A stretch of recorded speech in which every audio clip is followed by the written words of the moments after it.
중국의 전기차도 줄폐업한다. 이런 아수라장 처음이다. 갑자기 왜 이런 말이 나왔을까요? 아니 뭐 중국은 좋다면서요. 계속해서 잘 나간다면서요.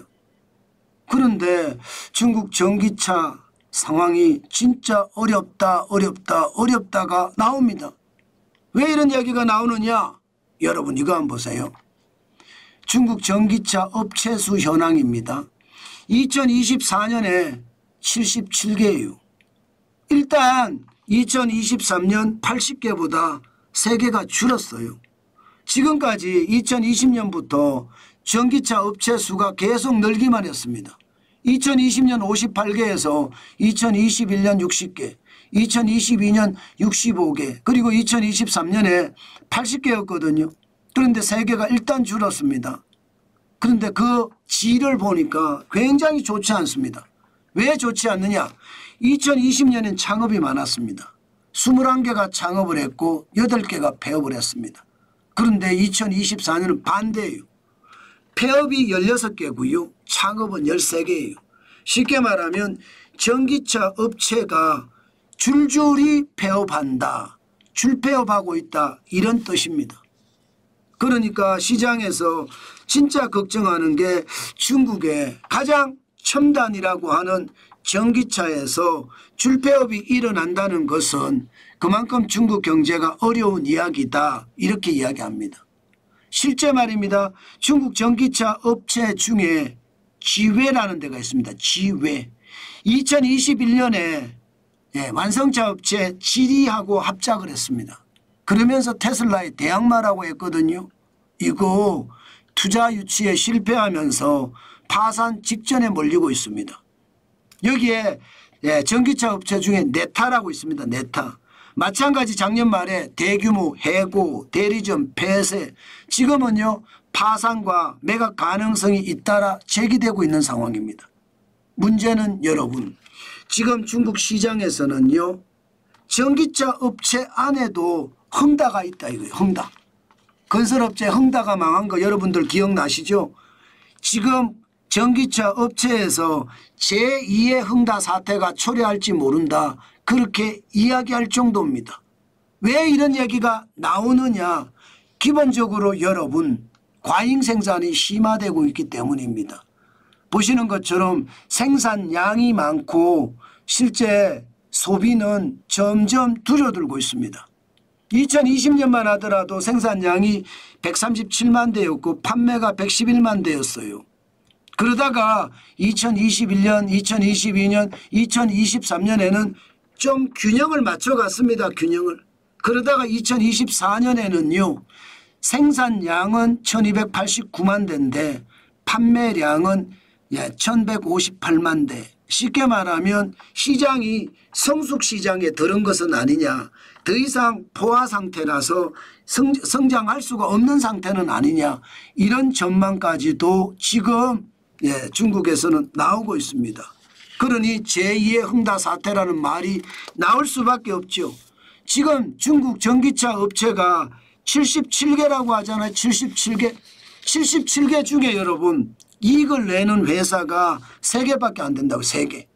3개라는 것은 우리가 잘 아는 비아드, BYD라는 비아드가 있고요. 리오토가 있습니다. 리오토. 게다가 세레스. 이렇게 3개를 제외하면요. 지금 중국의 전기차 업체는 대부분 적자라고 해요. 지금은요. 정부의 보조금 때문에 그나마 버텨서 간다고 하지만 이거 시간 문제다. 제2의 헝다 사태가 터지는 것 이것도 시간 문제다. 부채가 쌓이다 보면 결국은 터진다. 결국 말입니다. 비아디나 리오토나 세레스 같은 경우는 지금 가격 할인을 하는 치킨 게임을 해도 성장할 수 있지만 이 규모의 경제가 되니까 대량 생산 대량 소비가 되니까 이게 이익을 낼 수 있지만 다른 전기차 업체는 그렇지 못하다는 거예요. 실제로 말입니다. 비아디 같은 경우는요. 가격을 최대 현재 34%를 깎아줍니다. 34%. 그런데 체리나 상하이 자동차는 47%를 깎아줍니다. 이렇게 치킨 게임이 계속된다는 것은 시장이 포화 상태라는 거거든요. 시장이 포화 상태라는 것은 결국은요 시간이 지나면 펑펑펑 무너지는 그런 사태가 발생될 수 있다 이런 얘기입니다. 여러분 중국은 시진핑 국가주석이 미국에게 큰 소리를 뻥뻥 치지만 사실 내수를 들여다보면 충격적인 사태가 벌어지고 있다 이런 얘기예요. 제가 여러분들에게도 사실 중국이 디플레이션의 고통에 빠져 있다. 지금 재고가 제조업체마다 가득가득하다. 예, 창고마다 가득가득하다 말씀을 드렸잖아요. 그만큼 말입니다. 생산자 물가지수가 32개월째 마이너스를 기록하고 있으니까. 소매 물가도 마찬가지입니다. 마이너스 0.1%를 계속 4개월 연속 마이너스를 기록하고 있습니다. 이런 것을 생각을 하면 제조업체는요. 도매업체가 안 가져가니까 제조업체 창고마다 거덕거덕 쌓이는 거고요. 그러다가 할인 판매를 해서 도매업체에 넘기는데 도매업체는 이게 소매업체로 넘겨야 되잖아요. 근데 소매가 안 되니까 안 넘겨요. 결국 도매업체도 창고마다 재고가 가득가득입니다. 심지어 소매업체도 창고마다 재고가 가득가득이에요. 지금 그만큼 말입니다. 중국의 상황 도매도 그렇고요. 소매도 그렇고요. 지금 어렵다는 이야기입니다. 결국 전기자동차도 똑같은 상황 지금 맞고 있고요. 자칫 잘못하면 시장 자체가 펑 하고 무너진다는 이야기 저는 틀리는 말이 아니라고 생각합니다. 많은 유튜버나 많은 개인 방송에서 중국의 실상을 이야기해 주는 그런 프로들이 많습니다. 실제로 보시면 베이징도 빈상가 천지, 상하이도 빈상가 천지, 광저우도 빈상가 천지. 쉽게 말하면 시장경제 중에 바닥경제가 무너졌다는 소식이 굉장히 많거든요. 그런데 지금은요.